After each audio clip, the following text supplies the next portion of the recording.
Hi, నేను మీ లక్ష్మిని అండి.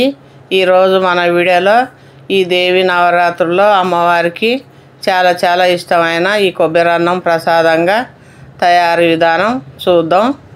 ఈ అన్నం తయారు కొరకు ఒక కుక్కర్ తీసుకొని 1 కప్పు బియ్యం కుక్కర్లో పోసేయండి.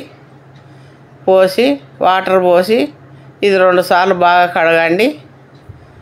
బాగా కడిగి మళ్ళీ వాటర్ పోసి మూత పెట్టేసి పావు గంట సేపు నాననివ్వండి. ఈ లోపల మనం కొబ్బరి ముక్కలు చేసుకుందాం. ఇది 1 చిప్ప కొబ్బరి.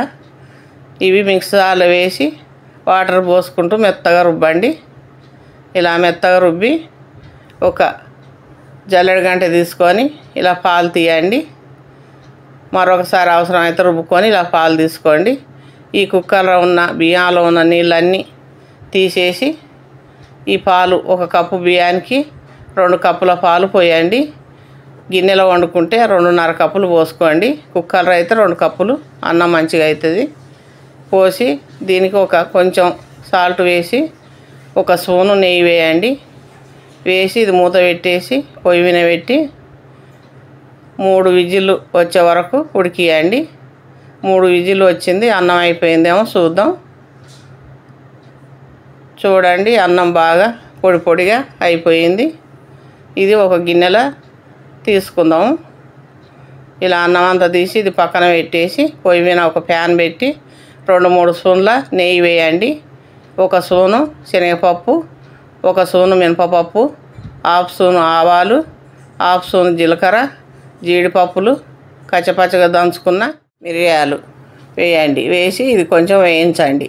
వేగిన తర్వాత 3 పచ్చిమిర్చి, 2 ఎండుమిర్చి, కరివేపాకు వేసి ఇది బాగా వేయించండి. వేగిన తర్వాత 1 చిన్న కప్పు కొబ్బరి తురుము ఇది కూడా వేయండి. వేసి దీన్ని 2 సెకండ్లు ఇలా వేయించండి సిమ్ములో పెట్టి మంట. వేగిన తర్వాత ఈ అన్నాన్ని వేయండి. వేసి దీనికి కొంచెం సాల్ట్ వేయండి. మనం ఉడికించుకునేటప్పుడు అన్నం వండేటప్పుడు కొంచెం వేసాము, ఇప్పుడు కొంచెం సరిపోతుంది. ఇది బాగా కలపండి. ఇది మొత్తం కలిసిపోయే వరకు కలిపి ఇప్పుడు కొత్తిమీర వేయండి. వేసి దీన్ని బాగా కలపండి. ఇది మొత్తం కలిసిపోయిన తర్వాత ఇంతేనండి, అమ్మవారికి చాలా ఇష్టమైన ప్రసాదం తయారైంది. ఈ నవరాత్రుల్లో అమ్మవారికి ఇలా కొబ్బరి అన్నం తయారు చేసి ప్రసాదంగా పెట్టి సమర్పించుకుందాం. ఈ వీడియో మీకు నచ్చితే లైక్ చేయండి, షేర్ చేయండి. మా ఛానల్ను సబ్స్క్రైబ్ చేసుకొని వారు ఎవరైనా ఉంటే సబ్స్క్రైబ్ చేసుకోండి.